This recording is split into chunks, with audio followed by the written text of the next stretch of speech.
Hello, and welcome to the Glossy Beauty Podcast. I'm Lexy Lebsack, West Coast correspondent at Glossy, and I'm joined by my co-host, Sara Spruch-Feiner, senior reporter of Glossy Pop. What's up, Sara? Not much. Excited for the holidays.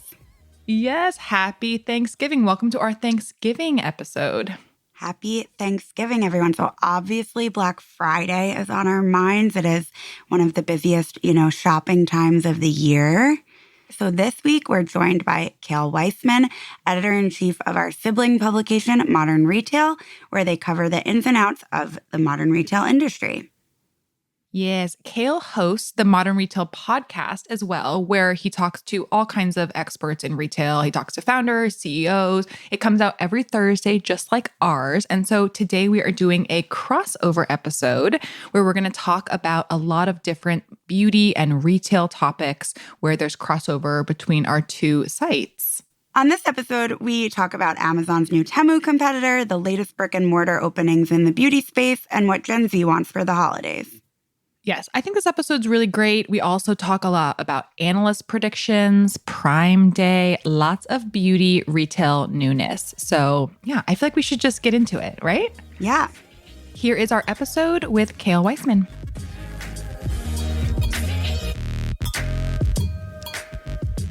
I feel like all we've been talking about in beauty and in retail over the last month is Black Friday and Cyber Monday. I'm kind of happy to see it coming up very quickly and then soon passing.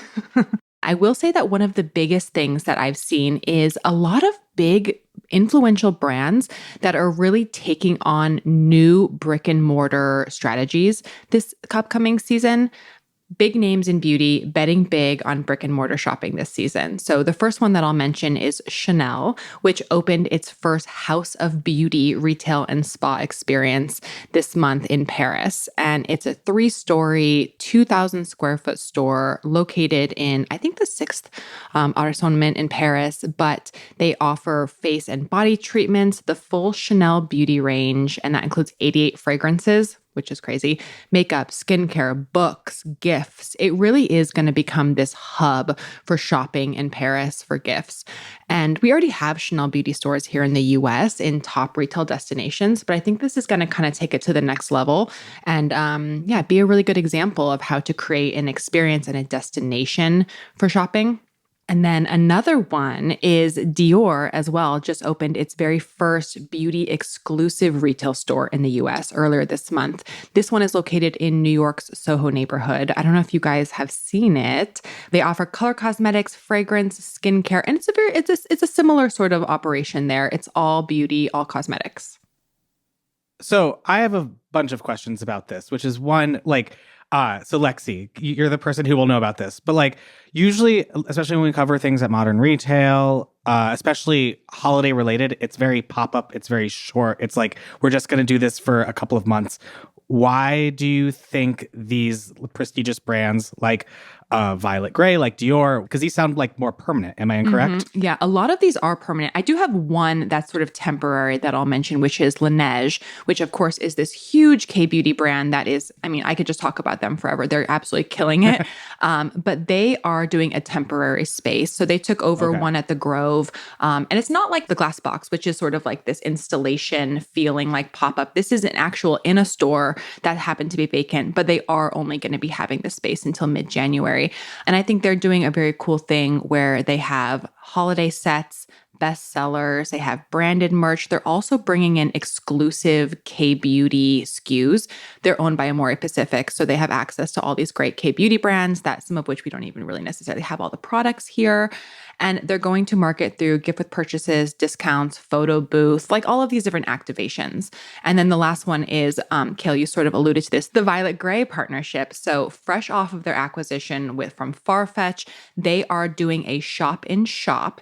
It's unclear if it's going to be permanent. I think that it is, but it's in a luxury department store. I don't know. I'm curious if you guys have ever been there, but it's in Manhasset and it's called Hirschleifer's. And it's basically this luxury department store. And as you know, luxury prices continue to go up and up and up, we're seeing these entry level products, the beauty products, just become more and more popular. I think that's kind of like an old answer that we've heard before, but I think it's just like the demand. I think that people want to go and they want to shop for Chanel, they want to shop for Dior. And then the Chanel thing, I think, is also they're doing like a spa basically. So you can do all kinds of treatments. And so it creates a little bit more of a destination. But yeah, I think it's very interesting that we see all of these brands like really getting ready to sell in person. I'm sorry, I'm so ignorant when it comes to a lot of the luxury houses, but like Chanel doing a spa, I know the Chanel store is like no holes barred. They will do whatever. Like I've seen a lot of TikToks, but is a spa experience new? Like that sounds new to me. It is new, yeah. So like Chanel has beauty stores already. They have one here in LA in the Palisades Village, which is like very, very bougie, very 1%, and Westfield Century City as well. And it's basically you just get all the makeup and the perfume and stuff like that.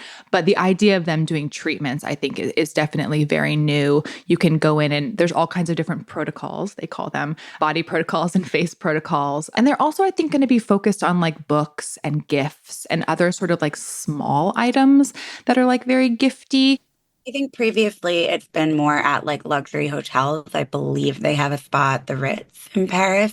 So like it's not, I assume that you can't go if you're not staying there, but potentially a store makes it more accessible to someone who comes in, off the street sounds a little dramatic, but comes in and realizes that's potentially available to them if they're in a certain, tax bracket and can book a treatment that way. I think that it really just goes to show that like retail is so prolific and there's so many places to buy the same things. Retailers sort of have to stand out with these like cool experiences. Absolutely. And there's one other thing which I can sort of go into this next topic, which is another big trend I'm seeing just for the holidays, which is the exact flip of what we're talking about. So, Lexy, you're talking about Chanel, Dior, these 1% brands doing these insane things. But one thing that we've been covering a lot at Modern Retail has been how value has been such a big focus, both in the economy and what's going on. And I wanted to talk about and get your guys' thoughts. But just a few weeks ago, Amazon launched its whole value-based platform to go against Temu. It's a really interesting thing. There actually are a lot of beauty products on it. I've been going through it, but it seems like it's specifically in time for the holidays. And it, at least to me, appears like sort of a bellwether of what this holiday is going to be about for a lot of people, which is like value-based, trying to get as cheap a deals because nobody knows where the economy is going to be going. And so it's kind of interesting. The timing makes sense, but it literally launched like 2 weeks before Black Friday. And now Amazon has an app that looks exactly like Temu and Shein, which I think is just so fascinating. Oh my! It's actually an app. Yeah. It is in the Amazon app. It is only available in the app. It's not available on the website, but it's not its own standalone app yet. You have to like search it when you're on your Amazon app. I want to do it. I want to check it out. You should. It's wild. It's a really, really weird spot. And is it just sort of, why would someone need to go to a different sort of site or a different app? Like, is it sort of like more editorialized and they're kind of like hitting you with like bargains and stuff, or like? Exactly. Okay. So it looks like nearly identical to Temu, where it's like. It looks like TikTok's a little. Yeah, exactly. And it's like you see like slashes in there. Like this was $1.99, now it's 50 cents. like stuff like that. And it's very gamified. It's really, I'm kind of shocked, and I've talked with a lot of people about this. They're shocked it looks so much like Temu. They're like, why, if you're Amazon, why would you do this? You know what I mean? But like it's clearly trying to get like discount shoppers, people who will spend 50 cents on 10 things and then we'll have them shipped in 5 days. They're being shipped directly from China, which is another pretty wild part about this. Like it's a really interesting thing that Amazon is going into. And like, it's an interesting juxtaposition to have it next to our conversation about how these luxury houses are opening up these prestige stores. But I think that there are like two polar opposites that are happening, especially this year, at the end of this year, going into next year. And these are great examples where you have, especially high-end luxury prices getting higher. You have these experiential spa-like things from Chanel. And then you have Amazon saying, well, we're going to sell you truly the cheapest thing possible, and it's going to be just consumption, and fun for you, but also won't hurt your wallet. I think the interesting thing is, though, like, it's one, like, I almost feel like you could call it, like, the era of, like, chaos shopping. Yes. Oh, my gosh. Like there's been a lot of discussion that I've had with certain guests on the podcast. Like we had Matt Newman, also known as Matt Loves Hair, on the podcast. And I can't remember if this made it in the episode, but he was telling me, I was like, do you buy stuff on TikTok Shop? And he was like, oh my God, all the time, like to the point that I can't even keep up with the packages coming to my house. And we all know that creators make a very good living. And I think like, yeah, the prices are really low, but the people that can actually afford this level of chaos impulse shopping may not actually be like, I'm sure there are plenty of like low income, middle income people spending in a way that is potentially like irresponsible, which is another story on apps like this. But I also think what's really interesting is like, I think there's a lot of high income people spending in a very chaotic way on TikTok Shop. And potentially that might be what Amazon is going for, because like you see these low prices and I think it feels like monopoly money, right? Like anytime that TikTok Shop has gotten me, it's been because it was a low enough price that, and like I'm not a high income shopper, that it felt like, oh, okay, like whatever, might as well just go for it. Well, and I think you're totally right, where it's like, I think that there probably could talk about like there have been cheap things like Wish and other places where you could buy cheap products specifically for lower income people. But I think actually if you want to like TikTok Shop is a great example, but I think Shein really specifically trained Gen Z to shop in this chaotic way where it's like, I see a $5 shirt. That is nothing to me. I'm going to buy that. And that's what you're seeing TikTok Shop do as well. You're seeing Temu, you're seeing Amazon do that. And it's this new type of shopping. I think you're right for this, not necessarily the low income, but for people who just aren't thinking about the amount they're spending if it's under a certain threshold. Yeah, like if it's under, let's say, $15 or $20, it feels like, okay, whatever. And I would love to see like studies. It's probably like still too soon, but on like what certain demographics have spent. Again, it's too soon for Amazon's platform, but like on TikTok Shop in the past 2 years that it's been out, because I bet some of the numbers are kind of frightening. I've seen that happening. I think with people who don't necessarily need to shop on some of these sites, but there's a curiosity to it. It's like, what am I going to get for like $3? Like, what is this even going to look like? There's like so much curiosity around it. And I do think that what we're talking about here, we kind of do see the data reflected. So in one of the reports that I covered this fall was from Circana, and they predicted that people were going to be spending more than last year, with one caveat, and that was a softening of beauty holiday sales for households making between 100 and 150. So I think we do see this, and it's hard to say like, oh, 100, 150 is middle class, but money doesn't really go as far as it used to.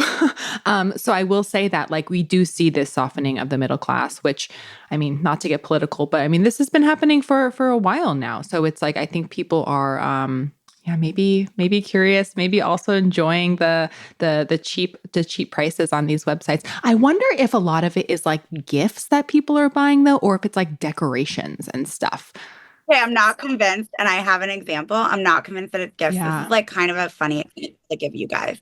But the thing that they've been targeting me so hard on TikTok Shop, okay, it's a bra.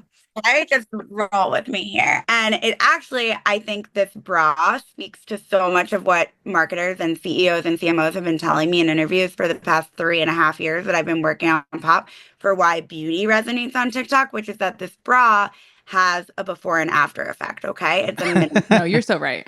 It's a minimizing bra. And so people will show their chest in a shirt, and then they're like, okay, now watch when I put on this bra, and like it looks like they got like a breast reduction or something. And like people are making so much money off commission on selling this bra. And so I think like they get people, I mean, listen, am I saying, of course someone could buy a bra as a gift, but I think there's a lot of that of like, let me try that for myself and see if it's really as compelling as this video made it look. I didn't even think of this, but we've done a little bit of writing about it on Modern Retail, and it's something that honestly we probably write about every year in some capacity. And I've always been, it's more of a marketing thing than it is like actual phenomenon, which is like the rise of self-gifting. Like brands are saying, treat yourself, that type of thing. But I actually do think this year might be a little different because just to go back to chaos shopping, to go back to this bra, like it's kind of self-soothing in a certain way where you're like, I don't know what's going on. Things are really like frenetic. I don't know where, politically what's going to happen or where my paycheck's going to go, but I will buy this specific thing for me, and there's a slight discount specifically because it's the holiday. So I do think that is like there are a lot of brands that are doing specific marketing for self-gifting, and I do think that it is fitting with where we are culturally right now in the United States. So I think that it's right into it with that bra, Sarah. Yeah. 100% agree. Who knew that bra anecdote would make it in here? But if times I've been targeted this bra, then it would be inevitable that it made it in here. And I mean, like, I absolutely agree with what you're saying of like the comfort of not knowing what's going on. And I also think almost there's a social element because when we started off talking about Black Friday, I'm a New York City based millennial who never learned how to drive. So like, I don't know many people who are like going to stores and the mall on Black Friday, but I will say that like every year, I want to say at least the past 5 years, one of the group chats that I'm in is like, so what did you guys get on Black Friday? Same for Prime Day, by the way. There's like a social element of like, did you get sucked in by any of these deals? And like, you have the people that are like, didn't buy anything this year. And then you have the people that are like, oh, I got, like it's like you have the different like personality types almost. And it's definitely for me and my friends, many of whom maybe work in and around the beauty and fashion industries that we're discussing, there is an absolute social element, which I guess could play into, like you said, like the gamification of this stuff, like of talking about it and talking about like, oh, I bought XYZ at XYZ. Yeah, and this is a perfect segue because this is something I wanted to talk with you guys about a little bit more, which is, and I think Lexy has come prepared with some stats that I want you to talk about, but like, what is this Black Friday going to look like? Because I think it could go in any which way. And like, Sarah, you brought up, people talking about what they bought on Amazon Prime Day. Like Amazon had its second Prime Day at the beginning of October. That was a way for pretty much Amazon and every retailer to kick off holiday shopping earlier than ever because the time between Black Friday and Christmas is shorter than it usually ever is. And so I'm just like really interested to see if that, like the fact that it's shorter or the fact that holiday shopping technically kicked off earlier because Amazon had this sale so early, is that going to have a dent in what we're seeing this coming weekend with Black Friday sales, where that's supposed to be like the biggest day for every brand, for every retailer? I think that Black Friday will be really big this year, as well as the other holidays through the weekend, Cyber Monday, Small Business Saturday, all of those things. I think those will be big. But it's crazy because every analyst I spoke to and every organization that I included in any of our wellness and beauty briefings basically said that people will be spending more. It was sort of this unified front that people will be spending a little bit more than last year. Some people, of course, won't be, but for the most part, we're on set to spend almost $1 trillion in the last 2 months of the year, according to the National Retail Federation. People are going to be buying 7, 8, 9 gifts this year, which is one above what they purchased last year. But I will also say that most people said that it's actually a good thing that Black Friday is coming so late because it's almost like a palate cleanser from the election. It'll give people like a moment to kind of like sit back, recalibrate. The dust will, hopefully a lot of the dust of like the news cycle will have settled a little bit. People will feel a little bit more confident whether they're happy about it or not happy about it. We know that when people are confident in what will happen, they'll be able to make better choices for them. So people are, aware of who's going to be the president. They know sort of like what the next 4 years are going to look like, at least in their mind they do. So it'll help people to be more confident in their buying. However, I will say that one thing I don't think anyone's really talking about yet right now is the impasse that we are headed to in December with shipping times, because that is when things are really going to go off the rocker. And I don't think that people are really prepared because people still want things in like a day. They have this expectation, which, Cale, when you were talking about the new Amazon selling platform, I was like, who is going to order this stuff? Because if it takes so long to ship, nobody wants to wait weeks. But I don't know. This is an interesting anecdote. I was getting a pedicure like 4 weeks ago in LA, and I'm Jewish. So to be honest, there's like almost no, like my family does not exchange gifts in the way that many of my Christian friends do. But the woman doing my pedicure did not know this, and she was asking me if I had started shopping for the holidays. And this was it's November, so I want to say this was mid-October. And I said, oh, no, not really.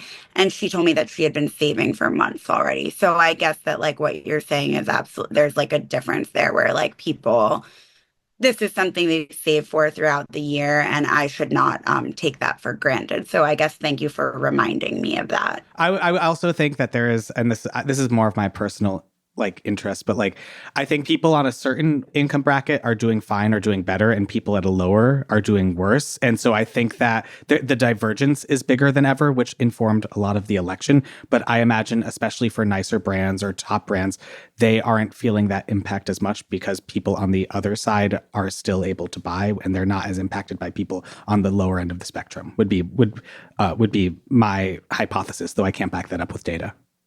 I think that most people tend to save for the holidays. And if they don't save, then I think they spend on credit cards. So I just saw a stat recently that said 28% of credit card users are still paying off last year's holiday purchases.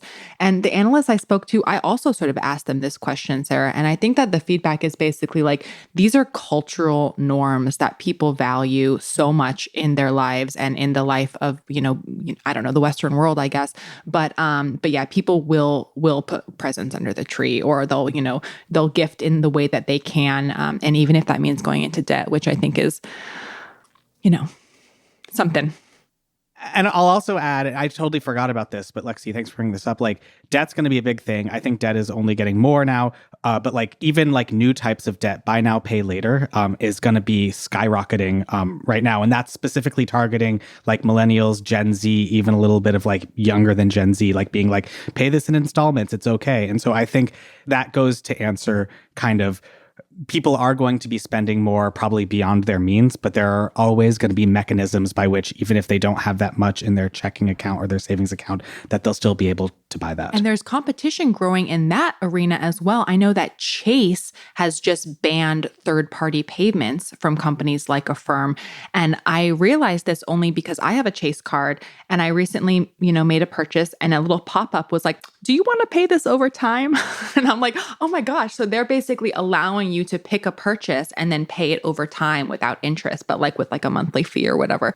I get that all the time, Lexi. Like if I buy anything, if I pay, like I had like a vet charge that was like $400, like right away. Like, it's like what's it called? Like a firm of your credit card. Yeah. So I don't know. It's like, we'll see what ends up happening with like the ways that people are carrying debt and sort of what that looks like. Cause I feel like there will probably be shifts there. Yeah, it's crazy. And I also, going into shipping times as well and all these lead times, like businesses, this will be the headline in December if I have to predict it. Businesses are just going to get smacked in the face with these shipping time requirements. And it's going to be a whole mess. And anyway, it's going to end up becoming this whole thing. But also returns. I'm also terrified for returns. I know we saw that Ulta Beauty, for example, just sort of quietly walked back their return policy a few weeks ago, which it's still very liberal, but basically now it's 30 days for a actual like money back return, and it's 60 days for store credit. You have to have the receipt, of course, but it used to be 60 days for money back. So I think that some of these retailers are trying to kind of cut the returns off of the past, but I am terrified for January's return rates because it's going to be absolutely outrageous, I'm sure. But anyway, Chris, have you guys heard anything about returns for the new year?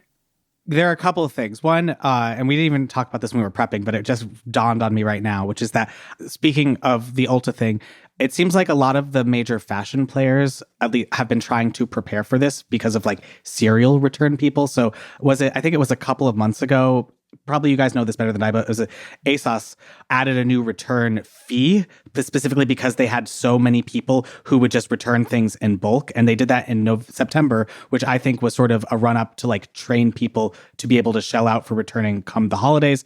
I think there were a few others that are trying to make similar moves to like stop people from returning in mass. But there was this other thing that happened, which I think is kind of funny, which we had a story on Modern Retail a couple of weeks ago where one of our reporters talked with a few people who are in the Amazon space when they talked about how pretty much there's been an influx of people who bought Halloween costumes on Amazon, like maybe a few, maybe one, wore them on Halloween allegedly, and then returned them the next day, and they get a free return. And so they essentially treated it like a rental platform, pretty much. And I feel like that, with the rise, e-commerce is always rising. It's very predominant right now, but I think that has trained a new type of shopping pattern that we're seeing, where people are thinking about these free returns, these really long windows, as a way for them to, I'm going to wear this and I'm just going to give it back and get my money back at the end of the day. And so I think we might be seeing that in the coming months and weeks. This is where the Spirit Halloweens of the world and the Halloween shops of the world had it right.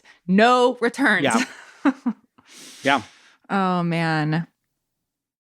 All right. I want to switch gears a little bit, and I want to I'll ask both of you, but this is something that I think Sara will know a lot about just because of the bra story earlier. But one thing that we've written about a little bit is how TikTok is really trying to make TikTok Shop very predominant. There's been a lot of coverage about TikTok focusing on live streams specifically for the holiday sales. Do you think TikTok Shop is going to be a predominant channel? And do you think that's going to be a way for Gen Z people to buy things for the holidays this year? I think it definitely could be, again, just because of the ease. I think of the way that, I use the Amazon app on my phone as a millennial, and the ease that they have sort of trained me as someone who, oh man, has probably been paying for Prime for over 10 years. And then I think about the way that Gen Z uses, there's a lot of things that I think come together here, right? So there's the way that Gen Z uses TikTok sort of as Google, right? Whereas our generation, having not learned and trained ourselves to use TikTok, and them sort of just learning TikTok more organically and essentially growing up with it. And when the couple times that I've tried to make a TikTok, it is a disaster. It is very embarrassing. It is not cute. It's funny. My best friend is 7 years older than me, and she's like, this is the worst thing I've ever seen. And she makes TikToks all the time. And she's like, how did you mess up the sound quality so bad? And I'm like, I don't know. Okay. I'm a millennial. I'm in my 30s. This does not come naturally to me. But if I'm looking, say that I want to buy my mom, she's a great baker, a cookbook, then a baking book, then I'm going to Google it, or I'm going to look on Amazon, or maybe I'm going to have 20 chaotic, disorganized screenshots that I've taken over the past 6 months from Instagram. And I think Gen Z, that data, and I don't have any to cite offhand, but we've seen it, we've quoted in our stories over the years, they literally search TikTok, and that's very real. Anecdotally, I can tell you, and I've tried actually to sort of retrain my own brain to do that, because it is quite useful. For restaurants, if you're going, I remember I was going on a weekend trip to Baltimore, and I'd never been to Baltimore. And it actually TikTok can be great for that kind of thing of what to do in Baltimore. And it is this whole ecosystem of information that they have at their fingertips and know how to use in a way that people just a couple years older are not using quite as organically.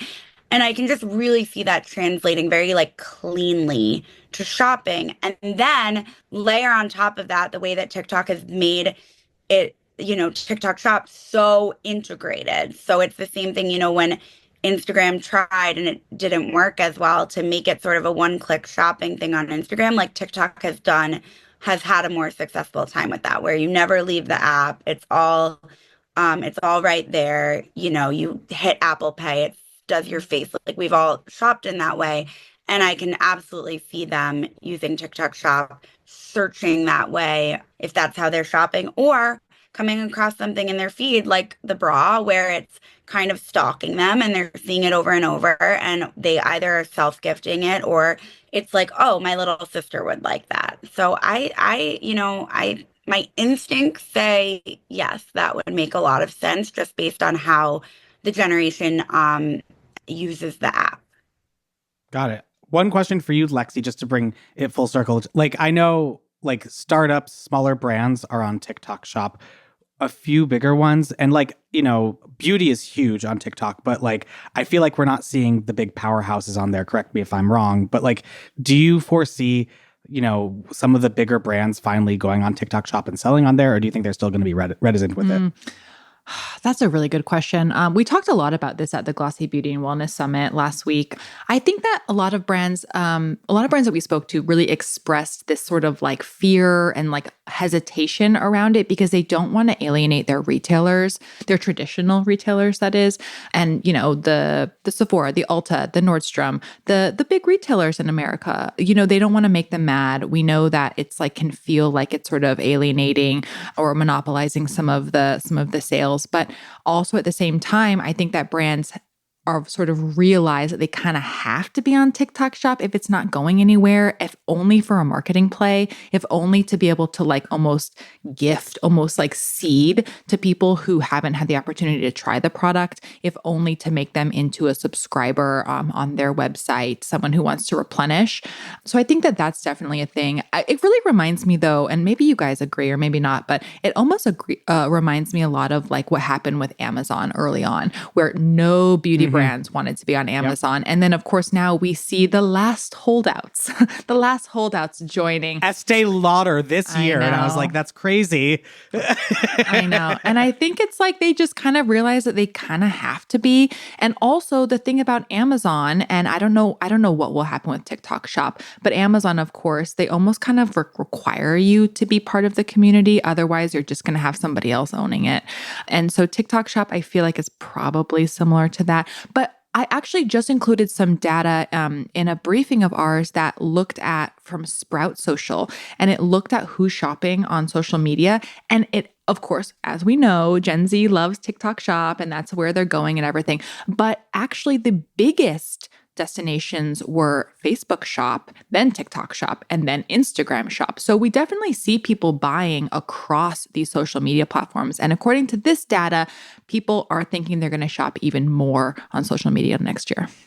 Is that Facebook Marketplace or something different? Great question.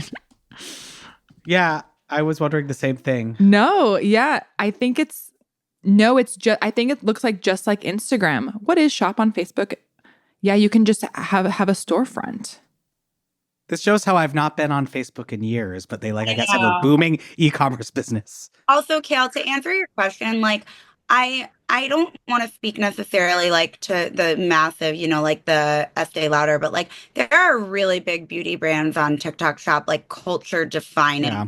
Rare Beauty is on TikTok Shop. Patrick Ta is on TikTok Shop. Like there are really big brands that have massive, massive sales and massive resonance culturally that were relatively, we're still only on year 2, like relatively early adopters. So I would say like it's not showing the same trajectory as Amazon, where I feel like there was almost like a stigma of like, well, people buy cat food on Amazon. So like, I'm not sure I want to sell my, $60 shampoo. Whereas TikTok, like it's already a destination for beauty brand content. So I think there was much less of like a cognitive like leap, if that makes sense, to put like your fancy blush or your mascara or even like higher end product.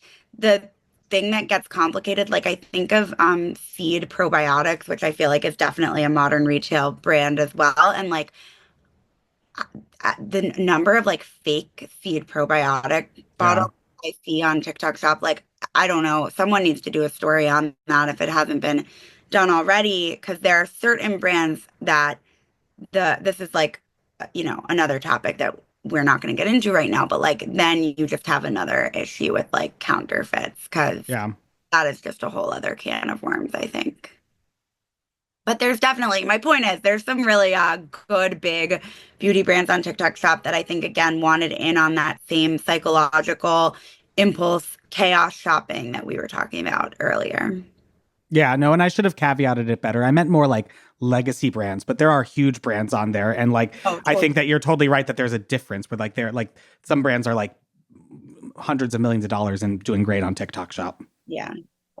what I've heard, like kind of off the record, is like even if it is not coming anywhere close to the sales that they're doing in their like traditional channels of like a Sephora or an Ulta, like they still see an importance of having a presence on there because it's also a way to engage with creators and it's a way to just like be relevant in the social media, conversation nowadays. Yeah. I feel like the biggest opportunity for selling on social, like if I had to guess, would probably be like the lower price items still, to go back to your question, Cale. Like, I think the more expensive stuff has its place there.